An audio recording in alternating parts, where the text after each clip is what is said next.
Doctor of Philosophy degree, and where I had the privilege of meeting him and his lovely family.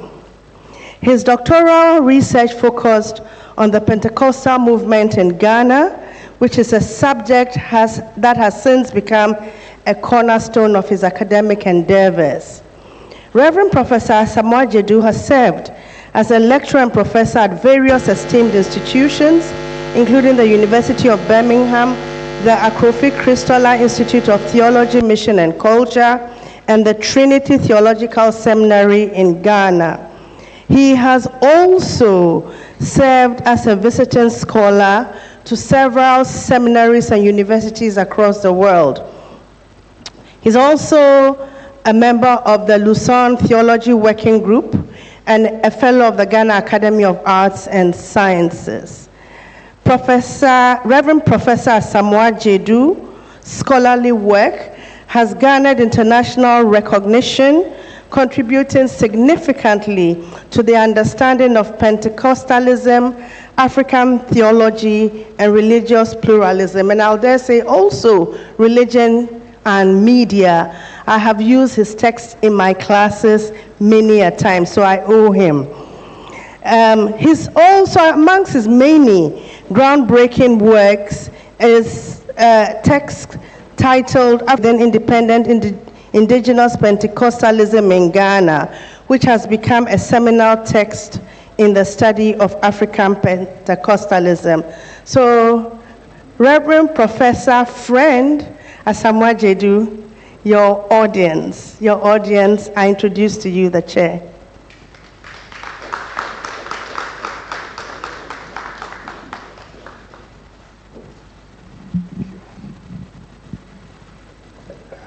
Good evening, friends. It's a great pleasure for me to be able to come to you this evening, and so feel very honored to be among you and to have myself introduced so generously. When I was much younger, our parents used to speak to us in Proverbs, and one that I remember very fondly is, you might be sleeping in the bedroom, but your feet will be outside. I never understood it. When they asked me to give bio sketch, I gave just about a paragraph, but I see that you have a whole page. So it means that the things that I thought I was hiding from people is already public anyway. So thank you for inviting me. I thank the organizers and leadership, and also thank my colleague, Professor Hodrigajipo, for her generous introduction. I first met our speaker today through his works. The University of Birmingham, as has been said, I was writing something on Christianity and politics, and my search led me to a book on politics, and my search led me to a book on politics in the third world, written by Jeffrey Haynes. In those years, we thought all authors lived on another planet, only for him to appear in my office just a year or so ago for me to see is a real human being. So I'm happy that after K and co-editor of Routledge Studies in Religion and Politics, and those of you familiar with the field of religious studies, you know that Routledge is one of the most prestigious publishing houses when it comes to the field of religious studies. But it's also Handbook of Religion and Politics. Routledge has a number of handbooks, and this is one. And to I was writing a PhD about the Rawlings regime, the PNDC regime, and I was a young-ish PhD student. Very different times, and I wrote quite a bit about the PNDC and the Rawlings regime and the issue of democracy. Fast forward 30 years, and I returned to Ghana to launch This week, in fact, I noticed that the issue, as the introductory remarks mentioned, it's perhaps never been quite so. I'm getting some feedback, I think. It's never been quite such a topical issue as it is now. I think I better quit while I'm ahead. Many thanks for the extremely generous introduction from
some dignitaries that are present here with us.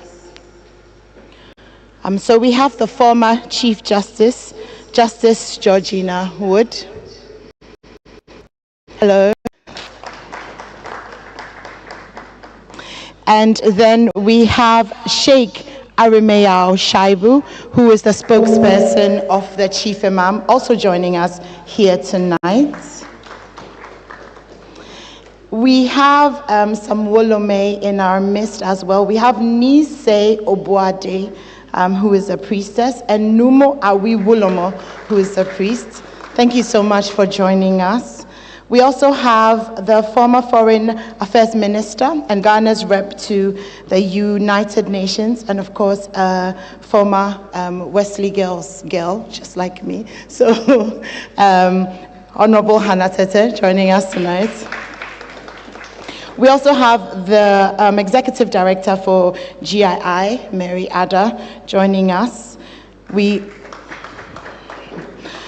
also have the Executive Director of GACC Beauty, Emefa Nate, joining us as well. And finally, for now, we have Ahmed Anderson from the Ahmadiyya Mission also joining us here. Thank you so much for being here. It means a lot. Your presence means a lot to us. All right, so we're going to go into some entertainment. So I would like to bring up on stage the United African Dance Troupe. If they're ready.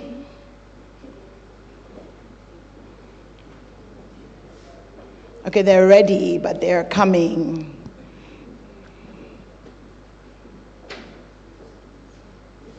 The United African Dance Troupe. All right, let's give them a round of applause as they come onto the stage.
Very big thank you to the United African Dance Troupe. Let's take a minute and just acknowledge the presence of the co-chairs of CODEO, Reverend Debe and Mrs. Joyce Villas, co-chairs of CODEO. Let's give them a round of applause.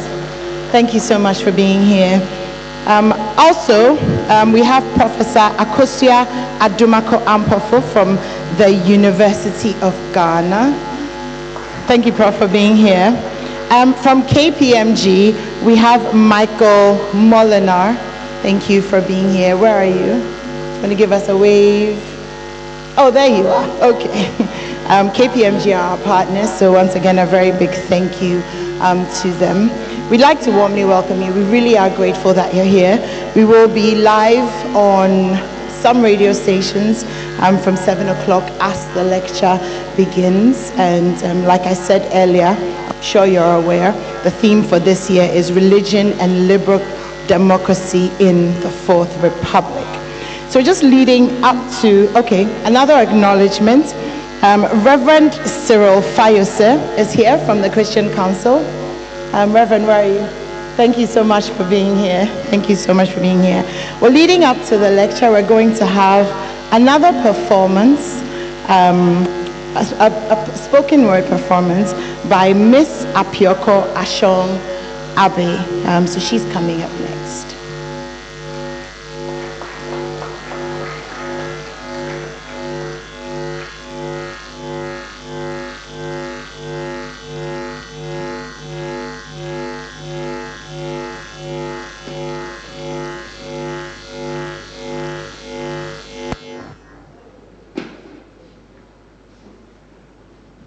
Okay, I think she's not quite ready. So why don't we have a little bit of an interaction? I would love to know what your expectations are. I work at Joy 99.7 FM, so this is a regular question. What are your expectations for the night? So if I can have another mic, that would be great to go around. Our chairperson has already told us he's pretty excited, and because authors actually exist and they don't live in another universe. So I'd love to know what you are hoping that tonight will achieve, or what you're hoping to hear from tonight. So mics, can I have some mics? Okay. In the meantime, please follow our social media pages and tweet and retweet for us. Like I said earlier, the hashtags are Kronti 2024, hashtag Religion and Democracy, hashtag Kronti ni Akwamu.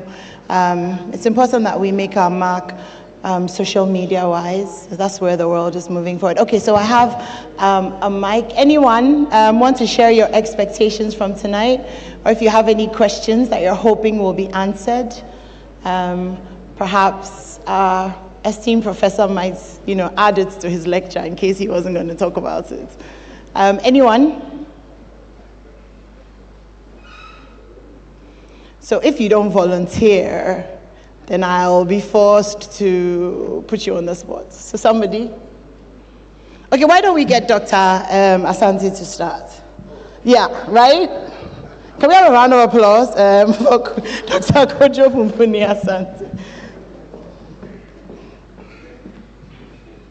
Well, I shared my expectation this morning on joy for those who maybe heard it, but I think for me it's this is a very interesting topic for all of us. But I think when you begin to break it down in terms of people's lives, we say Ghanaians are very religious, right? And we are supposed to be operating a secular constitution, but these are the religious people who are the enforcing or implementing or living this secular constitution. So you cannot take the religion out. But where do you draw the line to make sure that all the aspirations that we expressed in our constitution, we are still able to experience it fully, so that religious freedoms and our own experiences can reflect in the way we operate the constitution. But at the same time, make sure that we don't cross the line and abuse, other people's rights. So, I mean, these are things that are evolving. So I'm really interested. There's a lot of religious theology leaders here. There's a lot of political scientists and that. So I think I'm looking forward to a very interesting conversation. Thanks. All right. Well, thank you so much, Doc. Thank you so much. Okay, so we're going to start. Again, we'd like to welcome all our dignitaries who are present. Thank you so much for making time to be here. All right, so diving straight into the lecture. He's already been introduced, but I'll just quickly go through. So tonight, speaking to us on the theme, Religion and Liberal Democracy in the Fourth Republic, we have Emeritus Professor Jeffrey Haynes. He's a professor of politics at the London Metropolitan University, UK. Let's welcome him with a round of applause. Please come up, we're ready to start. Yes.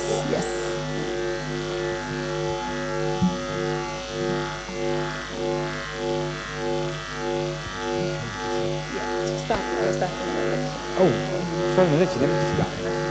Okay. He's just going to grab his notes because we're starting a little bit earlier than expected.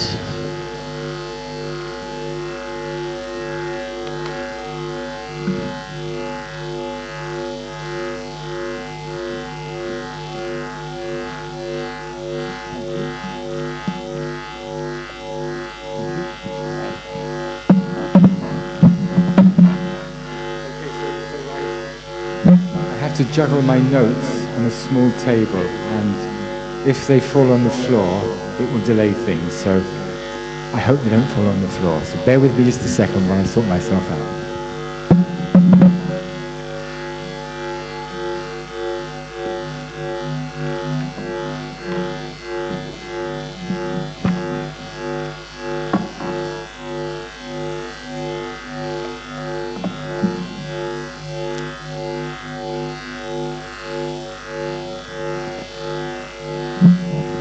Okay, so I am hoping that when I press one of these keys, or these buttons, a PowerPoint will miraculously appear here.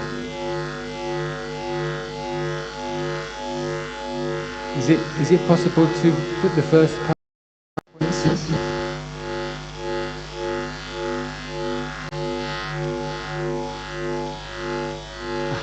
Thank you.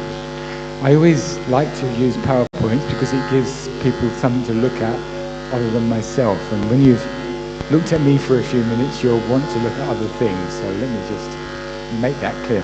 Okay, so, it's gone again. All right. So, as has been mentioned already, the topic is religion and liberal democracy in the Fourth Republic.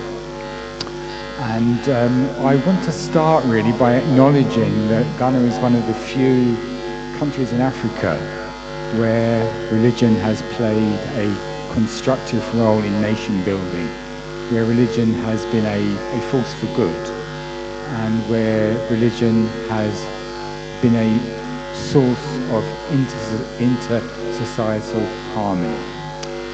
So my comments tonight are on the precise topic about how during the Fourth Republic, over the last 30 years, since 1992, religion and politics have become closer, what I call intertwined. There is a close relationship between religion and politics in Ghana, as there is in many countries. But Ghana is unique amongst African countries, or very nearly unique amongst African countries, by being a continuous liberal democracy for 30 years. And that's not to be overlooked or disregarded or looked at with cynicism. We see many countries around the world where democracy is in serious decline. And in Ghana, it's one of the beacons of democracy on the continent. Now, I'm going to tell you that I think there are flaws with the democracy, but I do want to start by saying that the key aspect about religion and politics in Ghana for me is the way it binds society together. It doesn't disunite society as it does in so many countries. I'm starting with the Fourth Republic period because, of course, this was the period following a decade of military rule under the PNDC of Jerry John Rawlings, where religion was, I would say, kept under tight wraps. It was kept under control by the state. The state sought to control religion. And during the Fourth Republic, religion has used the opportunity to be a public voice on matters of national importance. I'm not suggesting for a moment that this is always a discussion in harmony. People disagree, of course. But I would suggest that the role of religion, the public role of religion during the Fourth Republic, is very much linked to the country's almost unique status as a functioning liberal democracy. And I'm using the term liberal democracy in a precise way tonight because democracy can simply mean the act of voting. It can mean every 4 years the act of voting in a free and fair atmosphere, and then once the government is in power, there is no democratic input into policy, into programs. Liberal democracy, as I shall explain, for me implies much more than simply voting. It amounts to a range of freedoms which many people in Ghana do enjoy, and which potentially, I think, some of those liberal freedoms are under threat as we go forward. But let me start at the beginning. Let me bring some background material in, I think. I'd like to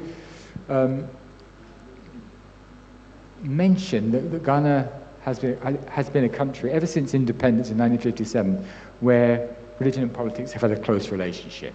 Kwame Nkrumah, the first president of Ghana, likened himself to the Messiah of Ghana's independence, and he used religious imagery to highlight his leadership role. A few years later, General Ignatius in traditional religions. It was the attempt by the PNDC to quell the voice of religion, which was a key factor in the return of democracy in 1992. I was in Ghana at the time, in the mid-80s. I was researching for my PhD, and I was well aware of the pressure coming primarily from the Christian churches on the PNDC to democratize. I think it's fair to say by this time the PNDC had run out of ideas about how it would rule Ghana without democracy. But without the pressure of the church in the mid-80s, I think that democracy would have been slower to achieve, and it may well have been set back a few years. So I also want to acknowledge the important role of the Christian churches in returning Ghana to democracy from the late 1980s into the early 1990s. And during this Fourth Republic, something that struck me very strongly is the growth of Pentecostal and charismatic churches in Ghana, which seems to have taken place over the last few decades, and I will suggest has had an important impact upon how we look at the role of the interrelationship between religion and politics in the country in recent decades. But as I mentioned before, many Ghanaians question the quality of Ghana's democracy after 3 decades of the Fourth Republic. And this has led to very public discussions about what's going wrong, about how things can be rectified. What's going wrong with Ghana's democracy? Some say that the government is not transparent enough. Some say the government is not responsive enough. Some say the government is a corrupt government. And I don't mean this particular government in power just now, but I mean a trend over the years has developed in this regard. So the 3 questions I want to look at today are up on the screen now. And the first one is, how does religion impact Ghana's secular constitution? The word secular is a minefield. I shall say a little bit more about it in a minute, but bear with me. How does religion impact on Ghana's? How does religion of the freedoms of expression and association and the right to personal liberty? They're the liberal dimensions of democracy that I was referring to. Freedom of expression, freedom of association, and the right to personal liberty.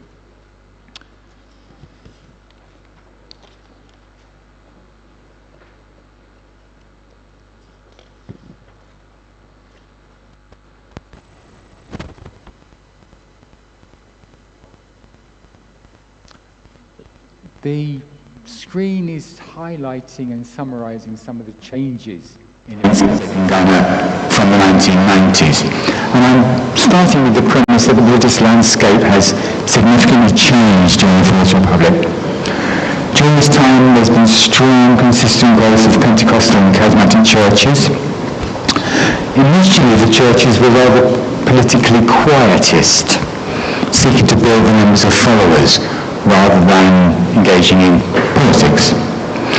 Generally, however, opening up Ghana's political space after a decade of military rule encouraged religious people of all faiths, publicly to vocalize about what they saw as Ghana's problems, to ponder on Ghana's prospects and suggest ways to improve things.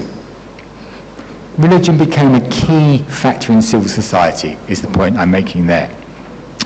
During the Fourth Republic, numbers of Muslims grew rapidly, as did the followers of the Pentecostal and charismatic churches. Converts to Pentecostalism came primarily from the older churches, such as the Roman Catholic, mainland Protestant, and possibly also the older evangelical churches.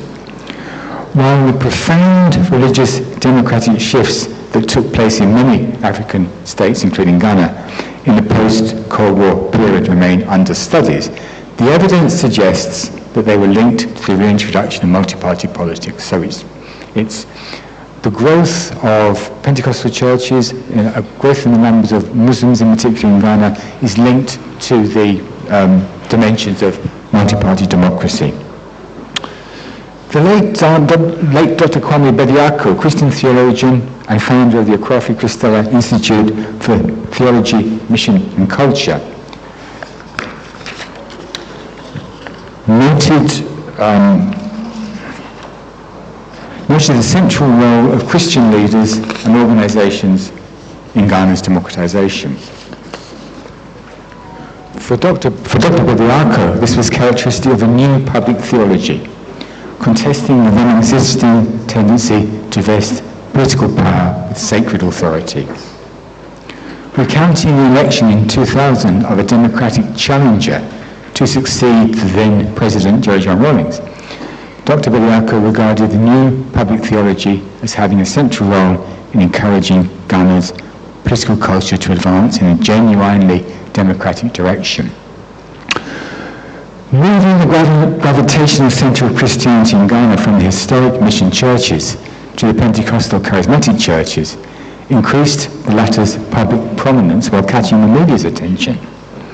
It became newsworthy what leaders of Pentecostal and charismatic churches had to say about public issues. In turn, increased media attention helped build the dominance of those churches in Ghana's religious landscape. According to the late pastor Dr. Joseph Keyesi Anachi of the Church of Pentecost, Ghana's Pentecostal churches became the heartland of the Christian faith in Ghana. In addition, as the Most Reverend Professor J. Akwamu Lecture, presiding bishop of the Methodist Church of Ghana notes, burgeoning Pentecostalism encouraged the advance of the Christian faith with a fervour that is increasingly shaping its national identity, characterised by ecstatic worship and belief in the God of miracles. This approach differed significantly from those of the mainline Christian churches, and once again, quoting my esteemed colleague, Most Reverend Professor Asama Jadu, the mainline churches of the historic mission denominations have relied on their human intellectual resources to respond to developments through communiques and statements in the media addressed to the parties involved.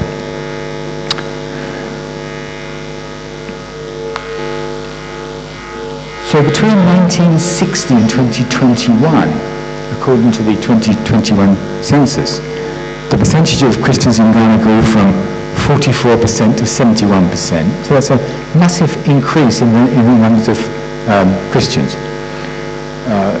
The percentage of Muslims increased from just under 12% to just under 20%, while the followers of African traditional religions plummeted from 43.96% to 3.2%.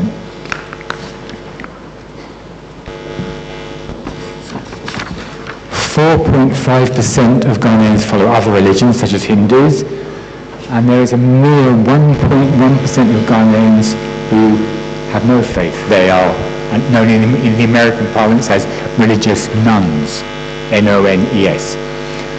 So you can see from the screen that the religious landscape in Ghana has changed very dramatically over the last decades, with Christianity becoming the faith of more than 70% of Ghanaians, Islam becoming the faith of just under 20%, and so on. The point I'm trying to make here is that the religious landscape in Ghana has both narrowed in a sense. Most Ghanaians are now Muslims or Christians, and also expanded with the range of Christian faiths in particular, which are now followed within Ghana. And this has had a reflection on the role of religion in politics, I'm suggesting. Politics in the Fourth Republic is characterised by candidates for elected office regarding it as essential that they gain the public support of prominent religious figures, especially Christians and Muslims, the majority faiths. For religious figures, a close public relationship between themselves and senior politicians confirms that they are important public figures, offers the possibility of influencing politicians to endorse policies they prefer, and increases the standing of their personal institutional brands. So there's a kind of a symbiotic relationship between politicians and senior religious figures. The 8 presidential and parliamentary elections held during the Fourth Republic illustrate the intertwining of religion and politics in Ghana well. During election periods, politicians vying for political power, well aware of the pervasive popular influence of religion, seek to use religious fora and leaders to win influence to help them in their election campaigns. hope you can read that. It looked bigger when I was preparing it, so if you've got your glasses with you, put them on. So during election times, and of course we are now heavily embedded in an election time with the outcome uncertain and with the election occurring in just a few weeks now. Sadly, I won't be here on December 7th, but I'm sure it will be an interesting time. So during the elections we have gospel songs, campaign messages, Christian music, celebrities appearing on campaign platforms of political parties. In addition, the conjunction of religion and politics in Ghana is heightened during elections. And this is an element of discord I'm mentioning now. Some politicians attempt to create or fan discord between their supporters and opponents by stressing their own religious credentials and denigrating those of their rivals. So religion can and often is a force for good, but it can also be a source of division, particularly during election times when votes are, of course, precious. And this has changed and built up during the Fourth Republic. During the first post-PNDC democratic elections in 1992, presidential candidates invoked religion to encourage voters to elect as president a God-fearing man. And this religious rhetoric was then a contentious issue. During the 1996 elections, religion was again referenced to try to ascertain truth and falsehood. In the 2000 elections, the main issue was whether the political parties, both with Christian presidential candidates, should have Muslim running mates as for vice president. Overall, as the late Reverend Professor Elon Dovlo noted in 2005, presidential and parliamentary elections in the 1990s and early 2000s demonstrated the consistent influence of religious belief on national elections, making plain the heightened connection in Ghana between religion and politics. In both 2016 and 2020, the new Patriotic Party had as its electoral slogan, "For the battle is the Lord's." And many observers, and many Ghanaians too, I'm sure, saw this as a profound step towards a more overt role for religion in politics in Ghana, likening to winning the election to winning God's approval. Now we come to 2024, and as everyone in the room knows only too well, this is the first general election, where the main presidential candidates from the NPP and NDC come from different faiths. And many would say, and I would agree, that this is a very welcome development, opening up the political realm to politicians with different faith backgrounds. And following the reports of the campaign in the graphic and elsewhere, it's clear that both the main presidential candidates are very keen indeed to work with Christian and Muslim faith communities if they win the election. So the element of potential division with having a Muslim presidential candidate and a Christian presidential candidate has not been an issue of discord. Rather, it seems to me there's been great efforts on behalf of the main presidential candidates to work with most of the main faith organisations in Ghana.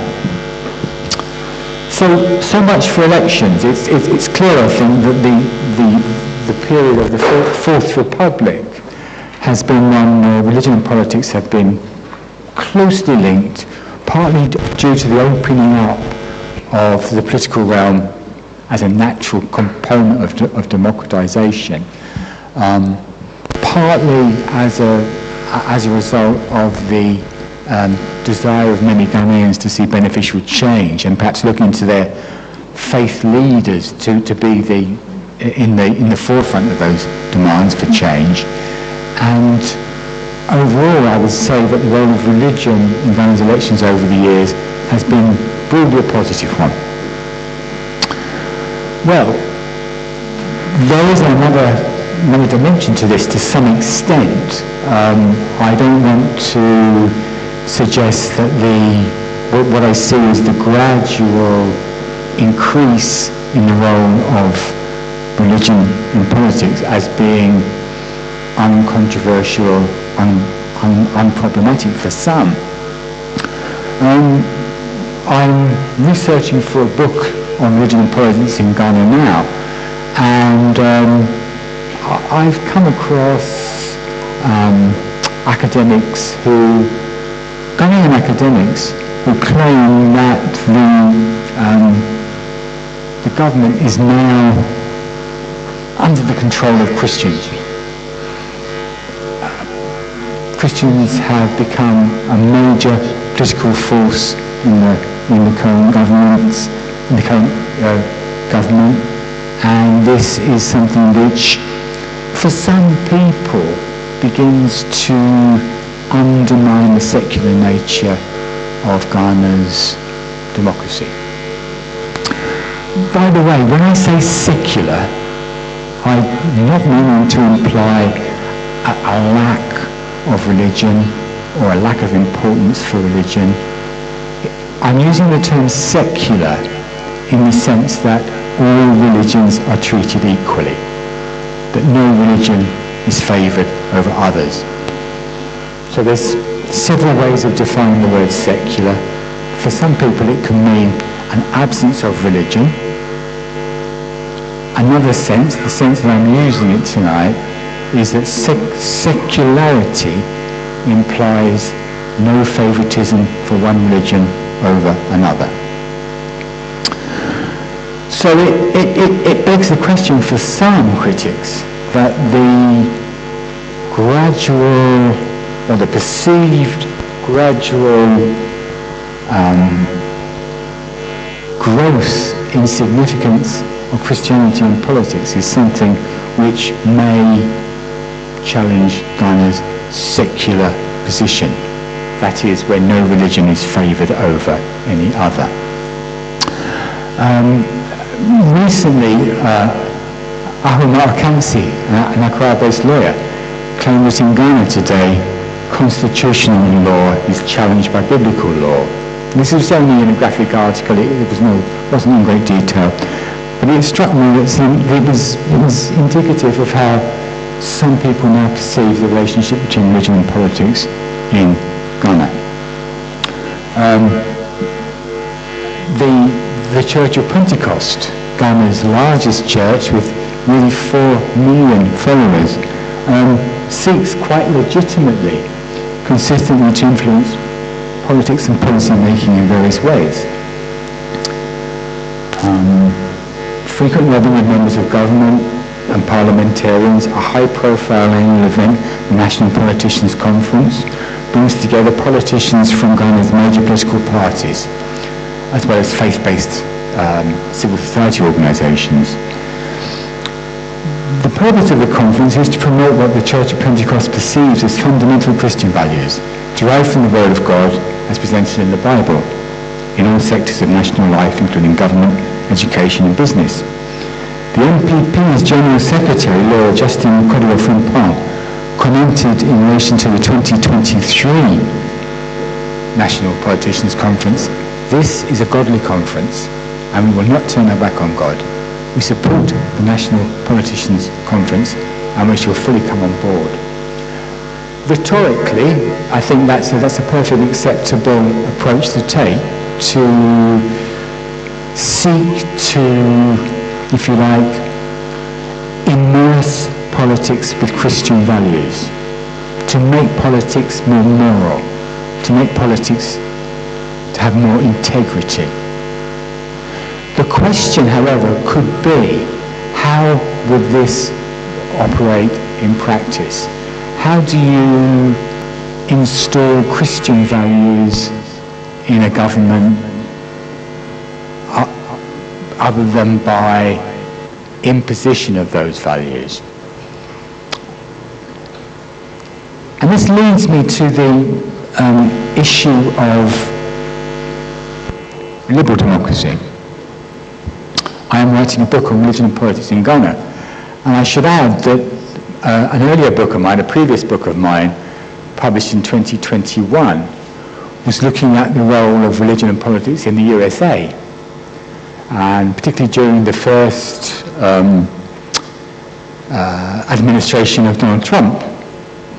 And as you may or may not know, America's politics are themselves very, very much now affected by religious issues.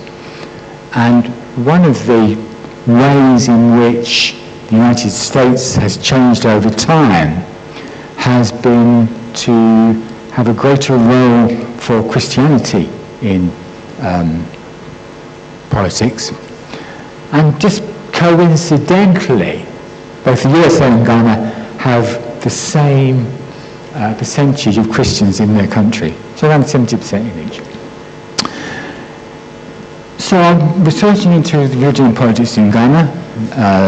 The book will be out.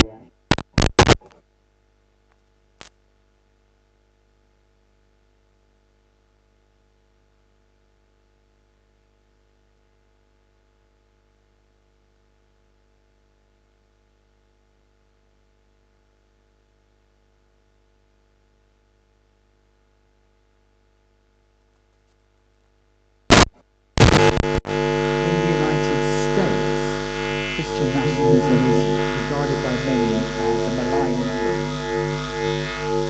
As you know, the United States is a secularist party, and some Americans fear that Christian nationalism is to impose Christian values on the society. So what am I referring to when I talk about Christian nationalism?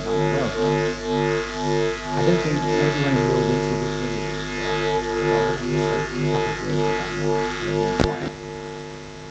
I'm an academic, and definitions are important, so allow me to define my terms as I proceed. So, to define Christian nationalism in Ghana, it's useful to combine two separate terms, Christian and nationalist. Organisations, groups and individuals who might be referred to as Christian nationalists have the following attributes. First of all, they're Christian orientated.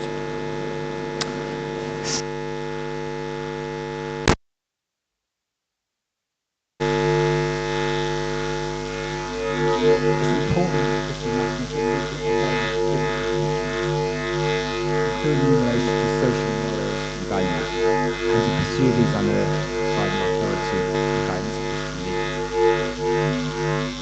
Christian nationalists and nationalists for two reasons. First of all, it simply recognises that Ghana is a majority Christian nation.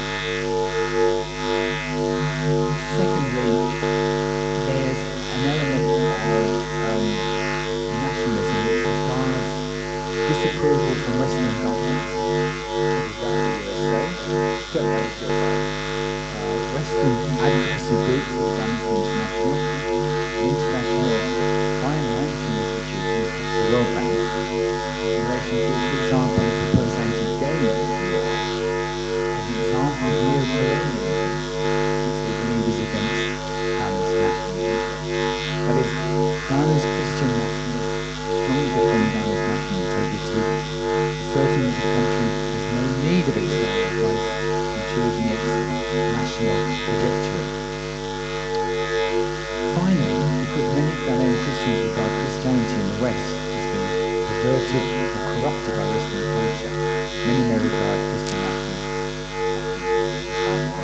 so please let me be clear. I'm using the term in a descriptive way. I imply no pejorative connotations in the term. So Christian nationalism in Ghana reflects the country's religious, cultural and political history. Ghana is a religiously plural country with a constitution stating the country's appearance.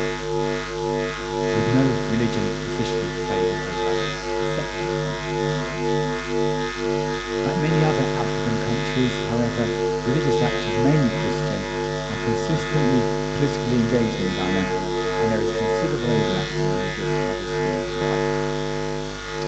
We can make a distinction between Christian nationalism and other categories of religious involvement in Ghana politics.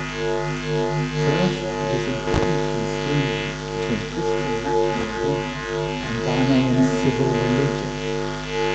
Similar to American civil religion, speaks broadly to the importance of God, but does not situate the nation strategically in the Christian story or to privilege Christian reforms in public life.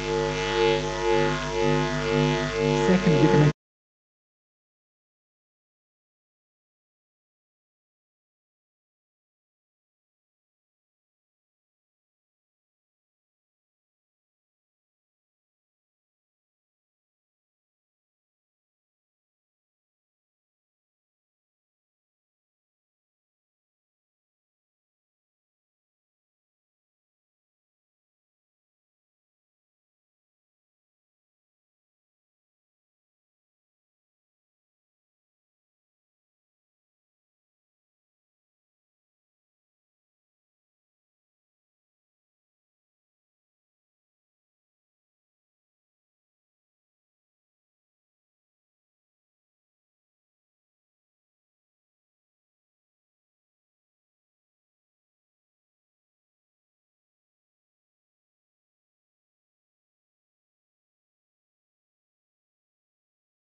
bureaucratic in the context of governments and public policy? Or is it a pillar of Ghana's liberal democracy? And I think it's not in my ability to answer those questions. I want to raise them, however, as a topic in relation to the wider issue of religion and liberal democracy, rather than try and come up with answers for us today. It's worth mentioning, I think, that that Ghana's democracy is seen to be in decline. It's seen to be in decline, and its liberal dimensions are seen to be in decline. The International Ideas Global State of Democracy Initiative noted that Ghana performs in the mid-range, so it's in the middle of the league table, across all four categories of the Global State of Democracy framework. So not bad, but could do better. Although Ghana is among the world's top 25% of countries with regard to several factors of democracy, it has experienced notable declines in credible elections, access to justice, and freedom of association and assembly in the last 5 years. This could be taken as a symptom of the decline of liberal democracy in Ghana.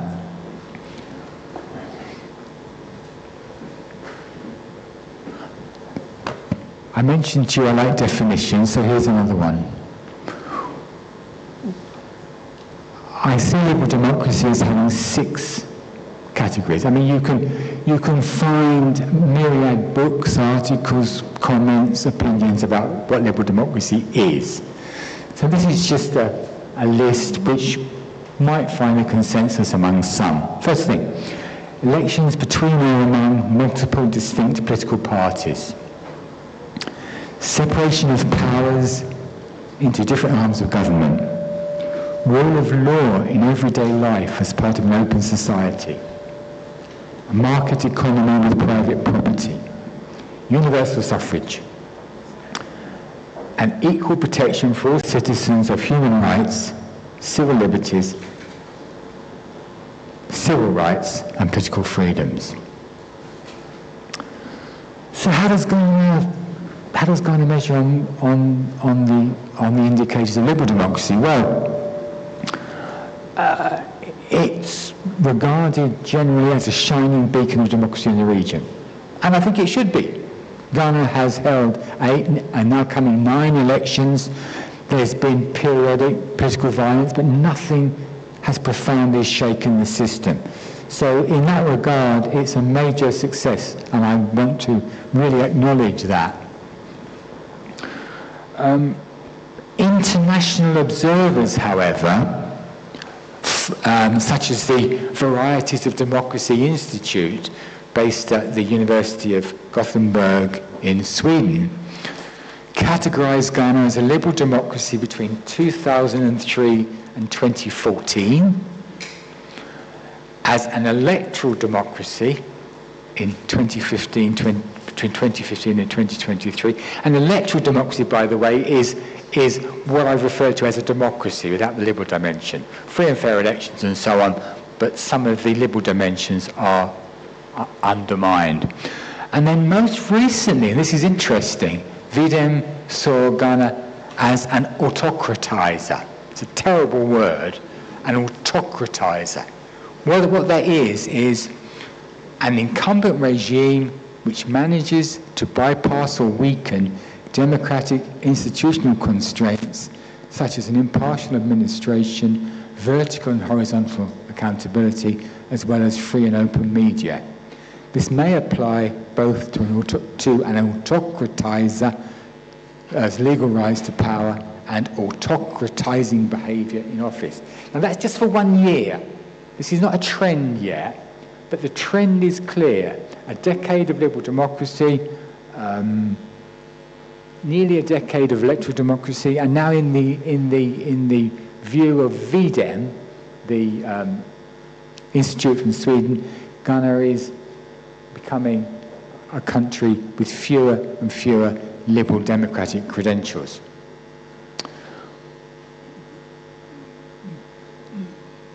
But it's not all bad news. Please don't let me give you the impression that I'm talking about the death of Ghana's democracy. I'm certainly not. And Ghanaian scholars Emmanuel Graham, Mansfield Jiampo, Pamphilus Fanu and Eric Yobo list some of Ghana's democratic strengths, and I want to just emphasize that there are democratic strengths to be noted here. And for that reason, Ghanaians, I think, should be proud of the country's democracy. There's a viable multi-party system. There are periodic electoral reforms to improve the structure and process of elections. There's a lively civil society and an independent independent media. And a widespread acknowledgement of the importance of democratic norms by ordinary Ghanaians and the political elites, behaviourally, attitudinally, and constitutionally. Recently, Professor Jiampo of CDD-Ghana mentioned that faith in democracy in Ghana is declining. Only, in inverted commas, 75% of Ghanaians are happy with the state of democracy. He noted a rise in the numbers of Ghanaians that would contemplate the desirability of military government if it meant the government would be clean, government would govern with integrity, and government would govern transparently and with purpose. So things are okay, things are looking pretty good in Ghana, but I do think that the liberal democracy that Ghana has celebrated for so long needs to be carefully watched. We can't just assume that it will be a consistent feature of the next 3 decades as it has been of the last 3 decades. You will know as well as I do that democracy has to be fought for, and when it's fought for, it has to be cherished. And it's difficult for many Ghanaians, I think, to cherish the democracy that they see now, given how they see some of the democratic failings. I'm afraid the democratic weaknesses are a bit of a longer list, and it's from the same Ghanaian scholars, Emmanuel Graham, Mansfield Jiampo, Pamphilus Fanu, and Eric Yobo. They point to flawed electoral processes undermining electoral integrity, an executive presidency with overwide powers, ethnically, tribally based politics undermining political stability, limited political influence for civil society, discrimination against women and LGBT plus people, weaknesses in judicial independence, rule of law, corruption, public service delivery, political violence, including during elections, and perhaps the most current controversial issue, galamsey, illegal mining causing destruction to water bodies, and some people see it as an existential threat to Ghana's environment more generally. So there's some work to do to protect Ghana's democracy, according to these eminent Ghanaian scholars.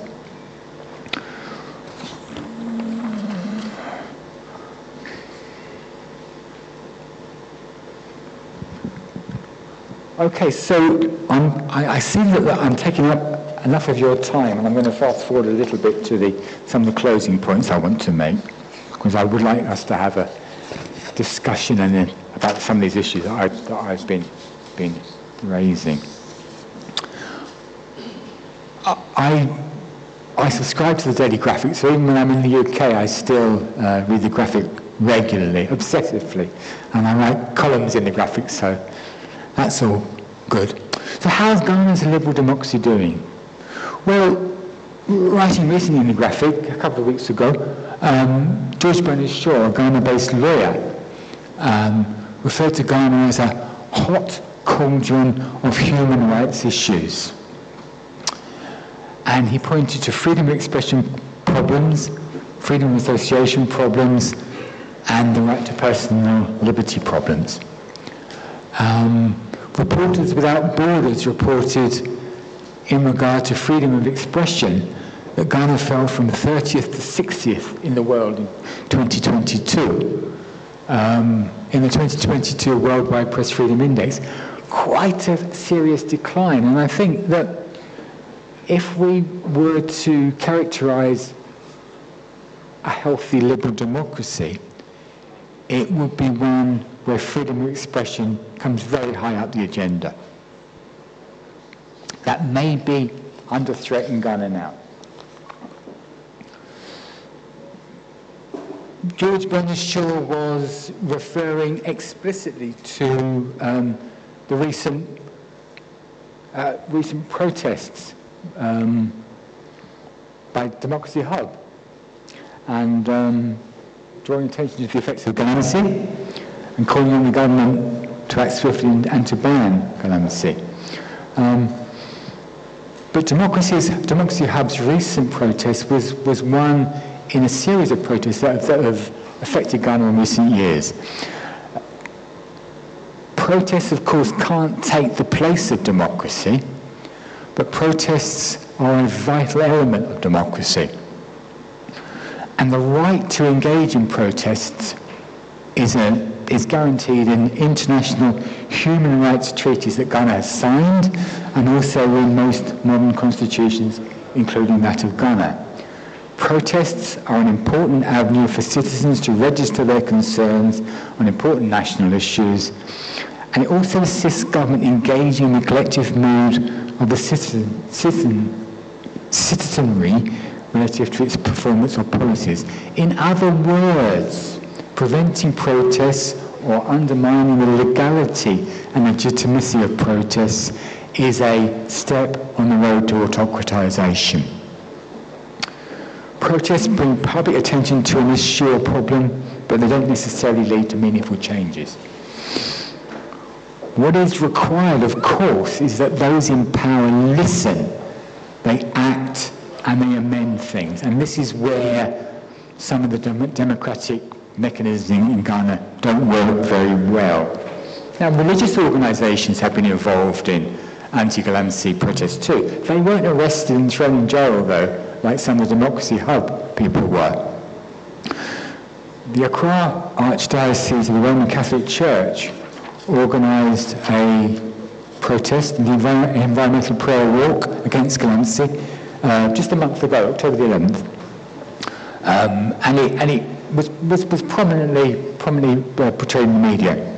And more generally, as the election approaches, Ghana's religious bodies have been heavily involved in discussions about how to fix Ghana's democracy, how to make democracy work better for everybody, how to make democracy something to cherish rather than something that may be under threat. So none of Ghana's faith traditions advocate doing away with democracy. In fact, the faith leaders are some of the most vocal proponents of democracy, partly because democracy implies religious freedom. You don't have religious freedom unless you have a democracy. So for the faith leaders, democracy is a highly important thing to cherish because it does also include religious freedom. Questions about should the state legislate as to which religious organisations can be allowed or not are seen by faith leaders as a threat to religious freedom. So all in all, religious people, less religious people, are united in their desire to maintain, build and develop Ghana's democracy. What does this mean? And this is a question I want to leave you with rather than me come up with an answer. The idea is that Ghana's democracy would be improved if the people in power were more moral, they showed integrity, and they were less self-serving. Would it help if those in power put into effect their religious faith, that they acted with integrity, morality, and were less self-serving? If so, should Ghana encourage, if you like, a religionisation of politics, where religious people take positions of power as religious people as a way to fix Ghana's democratic problems? That debate hasn't started in Ghana, but I think it will become a topic of debate in the years to come. My final point I want to make before I close is to ask the question, what might religious people in significant positions of power and authority imply for several dimensions of Ghana's liberal democracy, including freedom of association, the right to personal liberty, freedom of expression, alternative sources of information, and associational autonomy. Now, all those are protected in Article 12.2 of the 1992 Constitution. Every person in Ghana, whatever his race, place of origin, political opinion, colour, religion, creed or gender, shall be entitled to the fundamental human rights and freedoms of the individual contained in this chapter, but subject to a respect for the rights and freedoms of others and for the public interest. This is a classic statement of liberal democracy. Everyone is equally protected, whoever they are, whatever their beliefs are, however they conduct themselves. Citizens are equal. They deserve the equal treatment by the state and equal protection by the state. That's in the 1992 Constitution. So what does this mean? What does this mean in practice? What has religion got to do with it? Well, liberal democracy implies religious pluralism and a rejection of dominance or capture of the state or politics by any one religious belief or theology. It entails no submission or subjection of the state to any religious or theological control. While secularism in Ghana is not irreligious or non-religious, it does work from the premise that, at the minimum, the state is both non-denominational and inclusive in its relationship with communities of faith. So it's keep a balance. Keep a balance. Keep the influence of religion, but don't allow religion to dominate the secular political landscape and the Constitution. I want to just final remark, and I know this is probably the most controversial thing I should say tonight, and certainly the most topical issue tonight, is the looming issue of the anti-gay bill, colloquially known as the anti-gay bill. The promotion of proper human sexual rights and Ghanaian family values. Now, I'm from the UK, I come from a secular environment, I have a view on this which many of you won't share.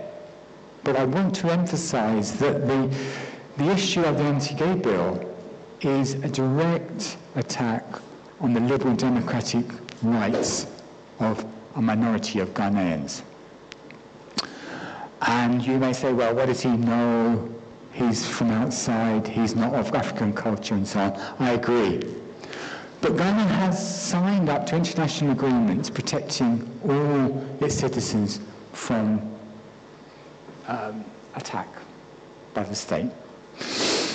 I see the anti-gay bill as one which will fundamentally take away liberal freedoms of a minority of Ghana's people.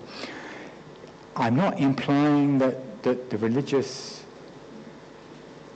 the faith organisations are the only proponents of the bill. There's many followers of faith in Ghana who are against the bill. Many people are too frightened to speak up against the bill. The bill went through Parliament unanimously, which I think is hard to explain if people had been free to vote according to their conscience. But religious entities have been very supportive of the bill, and I see this as religious support for an anti-liberal democratic act. which seems to me to would make Ghana into a country less free, less fair, and less just. Okay, so my final conclusions. Okay, so I introduced the topic with 3 questions. How does religion impact Ghana's secular constitution? How does religion impact Ghana's democracy? How does religion affect Ghana's liberal freedoms, including freedom of expression and association and the right to personal liberty? Well, the National Cathedral issue was one which the Supreme Court made a judgment about a couple of years ago, because the claim was that the state was using taxpayers' money to fund the National Cathedral. And I believe $58 million has been spent in that way. The Supreme Court ruled that state funding of the National Cathedral is lawful, and then we must conclude that religion does not so far undermine the secular premises of the 1992 Constitution. Second question. I have argued that religion impacts on Ghana's democracy in several ways. Some say that Ghana's democracy would be enhanced if religious people with high levels of morality and integrity had positions of authority, whether they be elected or whether they be chosen by those in power. Whether this would be the case, however, remains a matter of speculation and controversy, but I do think that this will become increasingly an issue in years to come, when perhaps people's faith in democracy declines even more. They may look for different solutions to mend democracy, and it would be the case perhaps that some people would point to the consistent involvement of religious people of integrity and morality in the state to help govern. The third question, and final question, my last slide. The third question focuses on religion's impact on liberal aspects of Ghana's democracy. Open hostility towards Ghana's gay community, including from some religious authorities, highlights religion's increased political influence, and I think it's a significant threat to the freedom of association and the right to personal liberty. And on that note, I will thank you most sincerely for listening to me, and I'll leave it to our facilitator to tell us what to do next.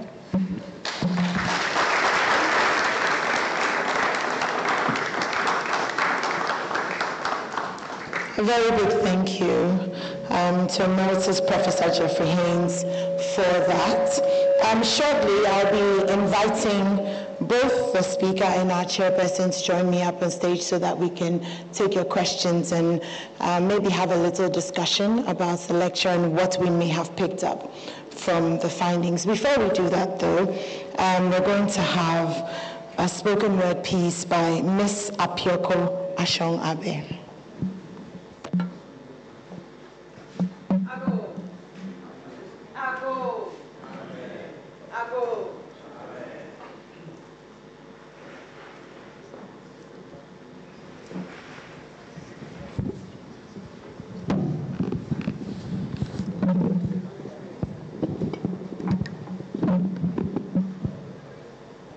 Good evening, ladies and gentlemen. Oh, good evening. Oh, you're depressed.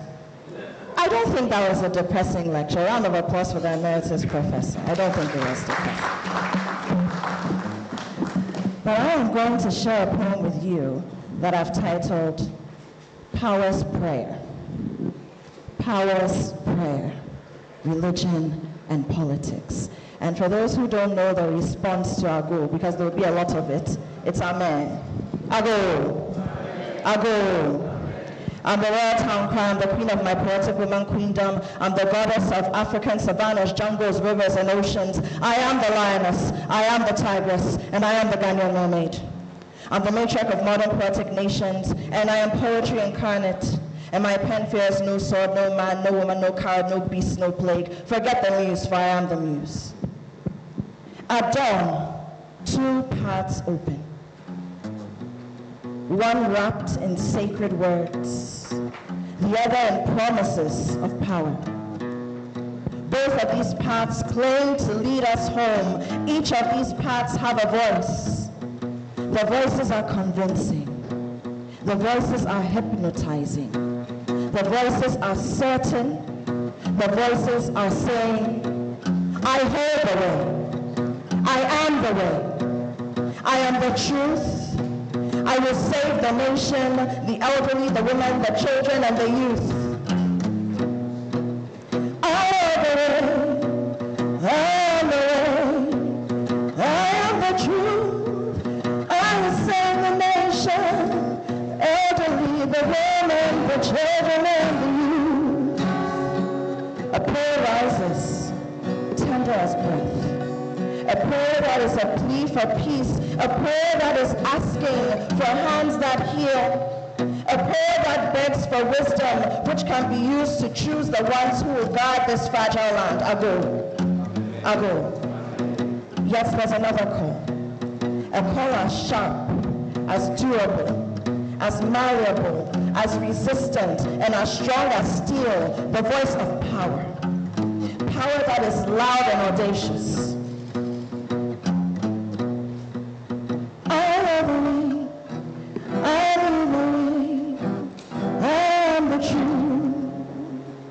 The voice of power, audacious power. A voice that dares to carve a future with a shiny new steel knife. Two voices side by side. Do they weave us together? Or do they tear us into two? Do they divide us? Do they shatter the spirit of our nation? Religion and politics. In this season when faith stands on the campaign stage and is quick on the campaign trail running marathons, when hymns slip and slide into slogans like a man on a mission who is sliding into a beautiful woman's DM, when pulpits mix with podiums, where does one end and where does the other begin? Religion and politics ago. When faith is in power's hands, can that faith truly guide us into the light of the green pastures of the shepherd? Or does that faith blindfold us and then lead us into the valley of the shadow of death? Will those who speak in God's name lift us to glory or leave us in the dust of shame? Ago. Remember, the roads that our elders carved, stone by stone, cut with hands worn rough, paths for the hungry, the hopeful, and the lost. They built not for a few, but for the nation, Ago. They slaved for the weary feet of those who walk in silence, those who do not have a voice.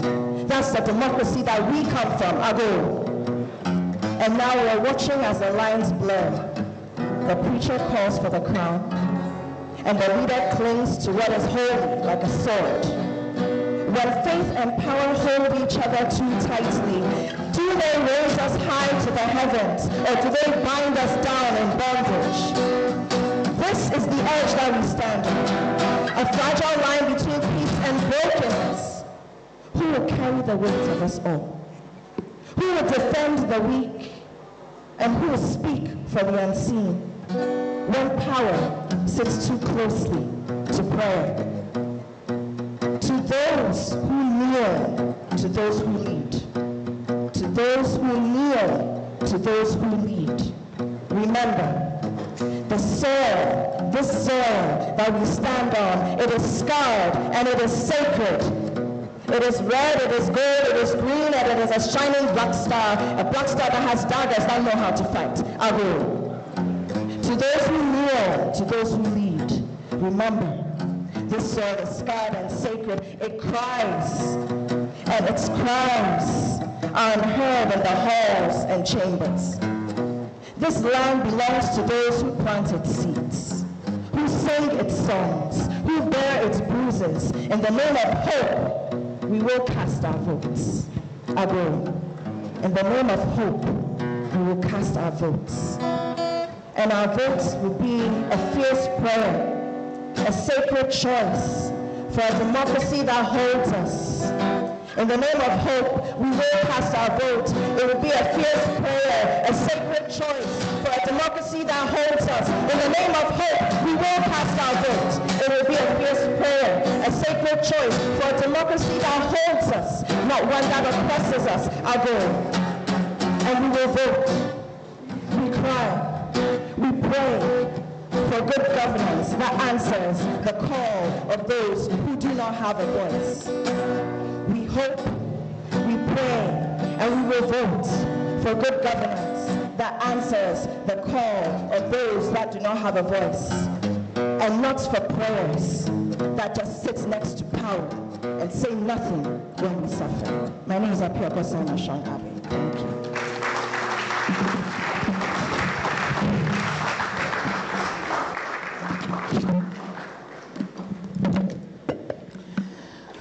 So we'll take a moment to acknowledge our friends in the audience with a round of applause. We have Wulomo Numo Okwambisa with us. Hello, where are you? Okay, hello. We also have Ambassador Francis Chega, who is a senior fellow with the CDD-Ghana. Okay. We have Mrs. Ophelia Abramu. She's the CDD Director of Finance and Grants Management. And Mr. Frederick Edujemfi, the CDD Director of Programs and Operations. And finally, Tem Imbru, Programs Manager of the Institute of Security Studies. I think it's fair for us to say a very big thank you to the CDD for putting this program together for us. Shall we give them a round of applause? Okay, so this is the part I've been looking forward to, questions and discussions. I'd like to invite up on stage to sit by me, Emeritus Professor Jeffrey Haynes and Most Reverend Professor Kwabena Asamoah-Gyedu to answer your questions and to take any of your comments. Please, a round of applause for them as they come on stage. And can we have the microphones ready to go around?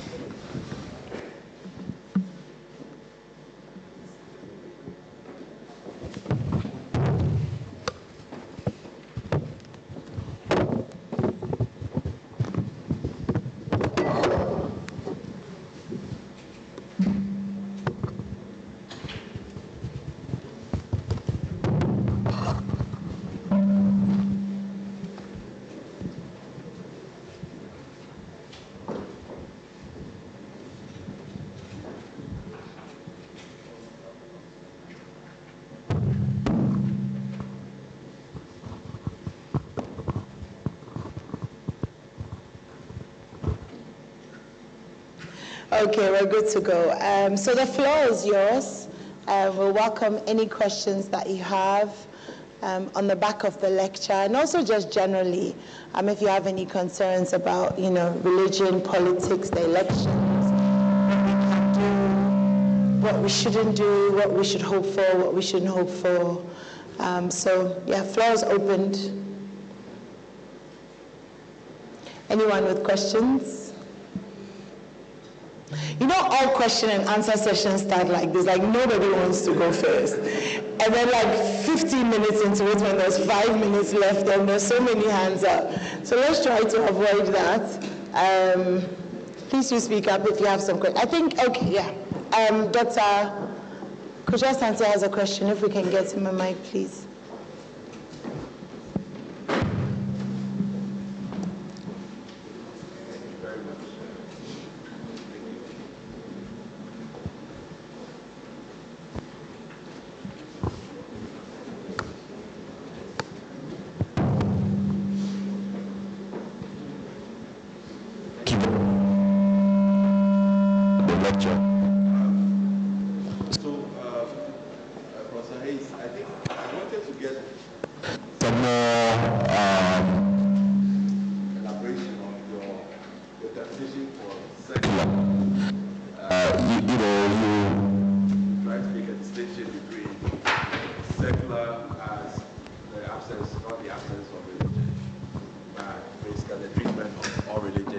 As equal, I'm just wondering why you choose to explain secular that way.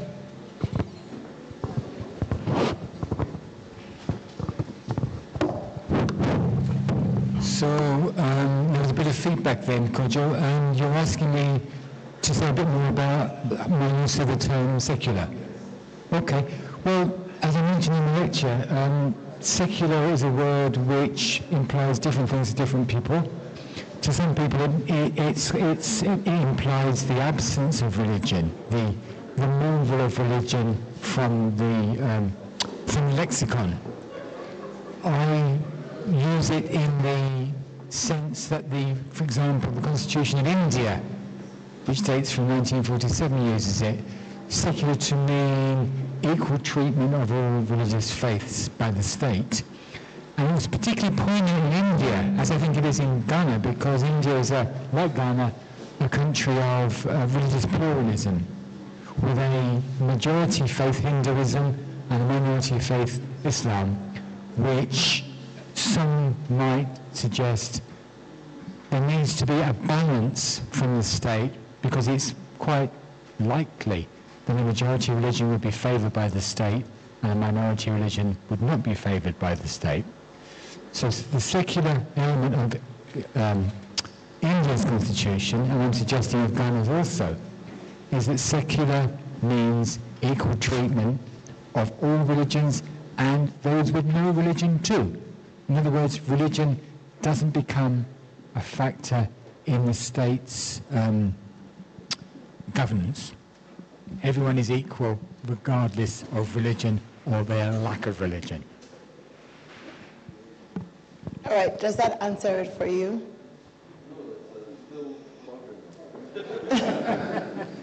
Still pondering over it. I think we have a question here.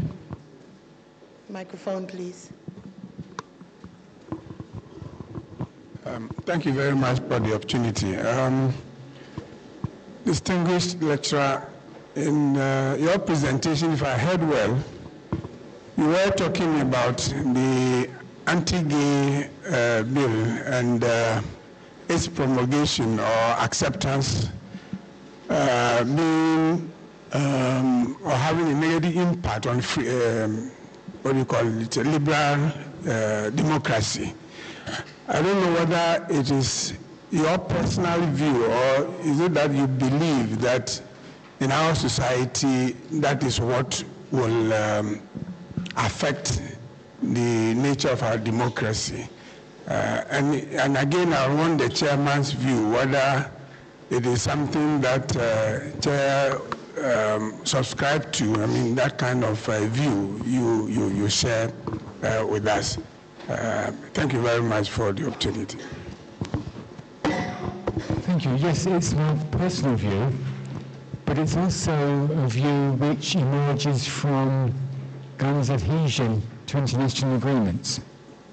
The adhesion to, for example, the United Nations Human Rights Charter from the late 1940s, which promises equality of treatment for all citizens, regardless of their individuality. It's certainly been the view is put forward strongly that this is so, the anti-gay bill is so much wanted by all Ghanaians that the president is not fulfilling his duty by delaying signing it. Two things I would say about that. The first thing is that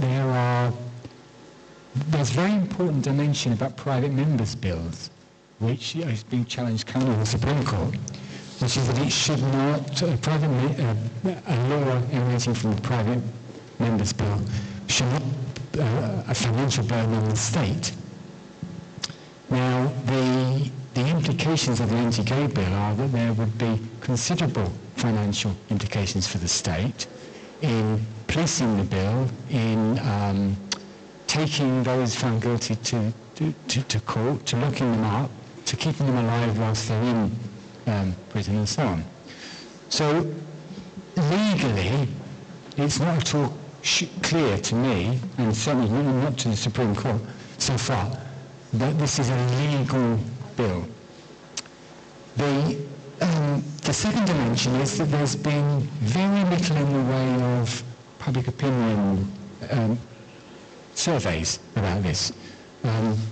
It's been claimed that this is hugely popular amongst Ghanaians, and I would have to agree that many Ghanaians would welcome the law, although I'm not quite sure that all Ghanaians have seen through the implications of the law, which are actually quite draconian, not just for sexual minorities, but also for the media and so on.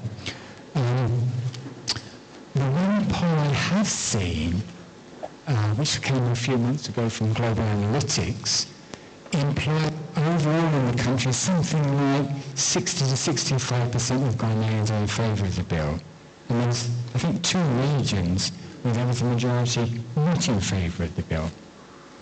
So it seems to me that this has become an issue which has become a bit of a sort of a snowball, really, in which there's been pressure on parliamentarians, pressure on the president, pressure on the media to present a uniformity this topic, which maybe isn't there, and also to overlook some of the legal and financial implications of the bill, according to Ghana's international treaties, and also the potential financial cost to the state if the bill becomes law.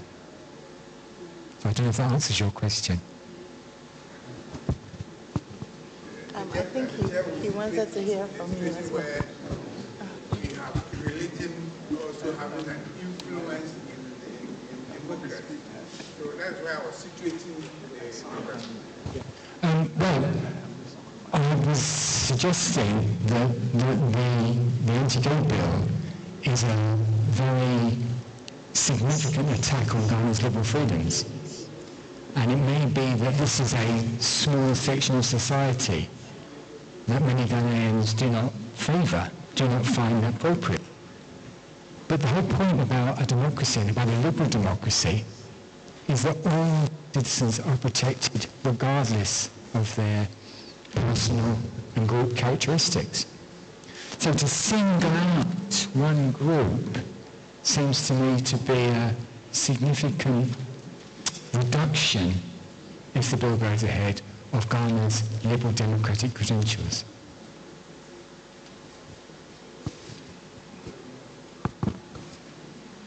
All right, there's, okay. We have one question here, and then we'll come to you in a second. Thank you very much for the presentation. Except that probably, viewing it from an academic point of view, as you mentioned, there's going to be religion and liberal democracy. I was expecting that your definition of religion will be generic as to encompass all other religions and how it influences democracy. I notice that there's a shift more of reference to Christianity and how it's influencing. And so I found that a bit on the downside. If you could throw more light, and when you use the religion, what are you referring to? That's one. The other thing, probably our chairman may also, because he's a scholar in religion, may want to, in matters of liberalism and the issue of the society and the individual, which one assumes a position of eminence or importance? Because in Africa, and for those of us who belong to religion, the society and the community is seen as more important than the individual. Like the phrase, the expression that we've been using in several religions, Prophet Mbiti's expression that in Africa I am because we are, and we are because I am, or the African is notoriously or incurably religious. So it tells you how religion is so deep in our DNA. So by deduction, if you take the Africa as incurably religious, then you draw the specific and say Ghana is also, that's why in Ghana here, I mean, more than 95% of, or close to 100% of ours belong to one religion or the other. So when talking of religion, they want to look at generically how religion is influencing or shaping up the way our democracy is going. So the individual and society within context of religion, which comes first?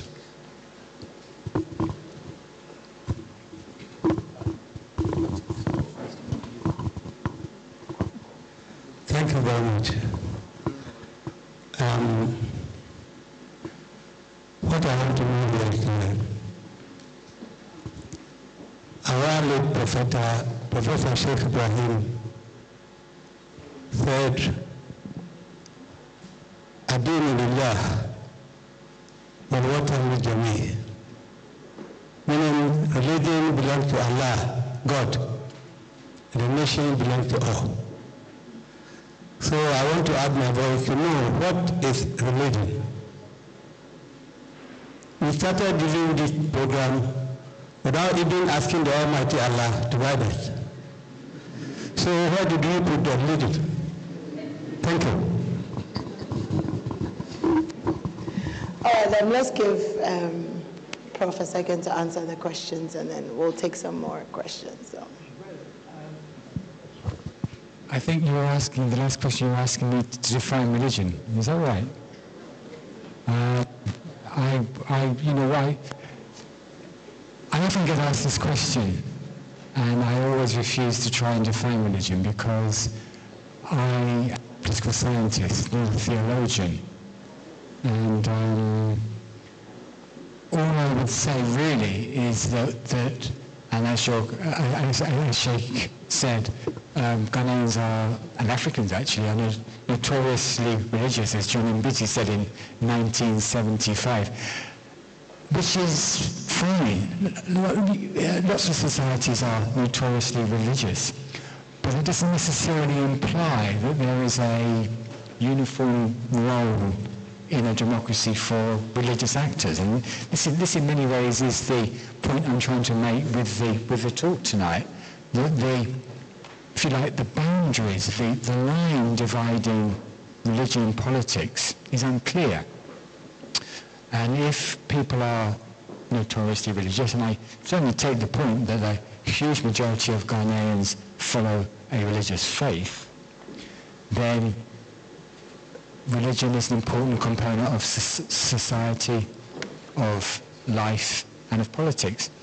For me, it's a question of how, if this becomes institutionalized, or whether one faith takes predominance over others, and what will be the ramification for that, or ramification of that. So on the one hand, there's notoriously religious people, and on the other hand, there's a state which is organized according to secular factors, according to the 1992 Constitution. So, yes, notoriously religious, but what does this imply for how the state is governed? Does it imply anything? Well, clearly it does, because we're all sitting here in the room aware that the relationship between religion and politics in Ghana is important and perhaps increasing. So, sorry, I won't try and define religion, but I'm a political scientist, so please forgive me. Okay, so we have a question. Yes, over there, please. Thank you very much, Enumwa, and thank you for the opportunity. I have two questions, one to Professor Haynes and one to my presiding bishop. Prof. Only a couple of weeks ago, the CDD published the Afrobarometer surveys, and Ghanaians listed a number of things that are of concern to them. Of the three topmost concerns, the passage of the anti-gay bill was not listed. Were you surprised that the position you hold about the passage of this law don't make place in the top three issues that Ghanaians think that affects our democracy? And if you are not surprised, why do you still hold that personal view that passing the anti-gay bill will be the one major factor that is detracting from our liberal democracy. And my question to my presiding bishop, I believe God will not cast a vote because he has not registered in Ghana as a voter. And I don't know where else he's registered. Are you concerned that what the religious are doing to us suggests that God is casting two votes in one election for two different presidential candidates? Thank you very much. Thank you for that. Would you like to go first? Okay. So, Professor Samajedu, the floor is yours. Well, thank you very much. I haven't spoken because I am not the person who delivered the lecture. I'm chairing the lecture and also trying to reflect on the things that are being said. On some of the things that have been said by the speaker, I've had occasion to express my personal views on them in private WhatsApp conversations and so on. The question that has been directed to me, I think, has to do with the involvement of various religious figures, especially those who claim a prophetic tradition on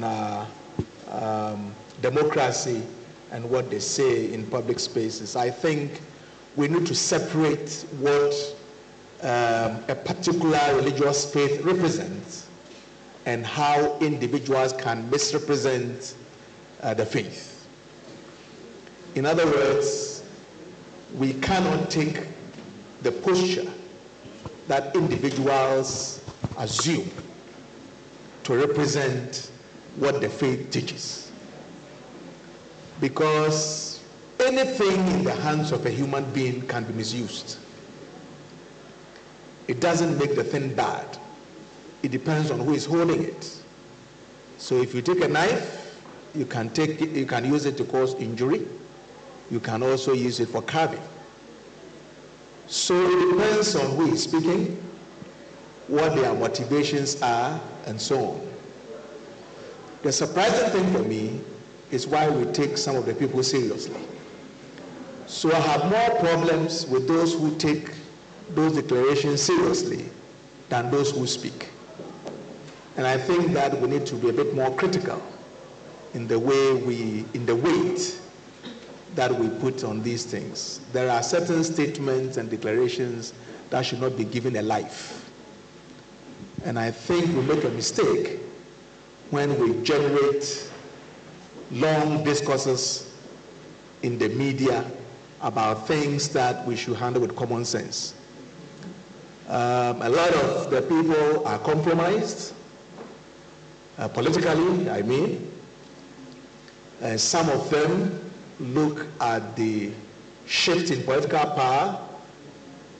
There is what I have described in many places as stomach direction prophecies, because people know where their bread is buttered. So you and I have to be a bit more critical regarding the seriousness with which we take some of these so-called prophetic declarations. So don't let us give it a life. I think it's a waste of everybody's time to give certain things a life. As for the views of the speaker, they are the views of the speaker. If you ask me, I don't think even Western society is as secular as we claim it to be. Just look at the recent US elections and the issues on abortion. The arguments were not purely from a secular viewpoint. There was religion in there. So I don't want us to make Western standards of democracy African standards. Religion did not just drop into our democracy. there is a book on chieftaincy, one of the first books of chieftaincy was written by K. Buzia. There's a chapter in that book on religious aspect of chiefship. Traditional rulership in Ghana in particular, and Africa generally, is deeply rooted in religion. The chief sits on the stool of ancestors, and religious practices are a critical part of the life of a chief. It's not just a secular institution. So religion has evolved into modern democracy in Africa. And as I said earlier on, anything in the hands of human being can be used wrongly. But I think we also need to pay critical attention to the very constructive role that religion has played in the development of our nation, whether we are talking about Islam, traditional religion, or Christianity, especially when it comes to the moral order. So if you take the LGBTQI issues, for example, I don't know why we even made it such a huge issue when it emerged. The issues that bother the Episcopal Church in the US and the Anglican Church in the UK should not be mainstreamed in Ghana. The average Ghanaian is more concerned about what to eat and what to drink, where to wear, what to wear, and so on. It doesn't matter that it's not important that we discuss these things. But I don't see why we should take a Western issue and put it at the top of our agenda when the things that bother us are very simple and ordinary. So that's where I find the problem. We must discuss it.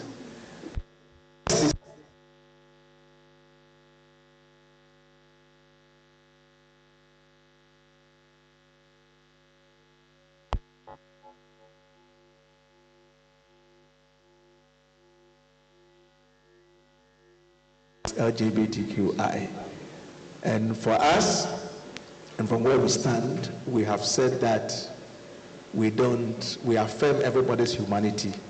We just think that the alternative lifestyle is not something we approve of. And I think our views should be respected for what they are.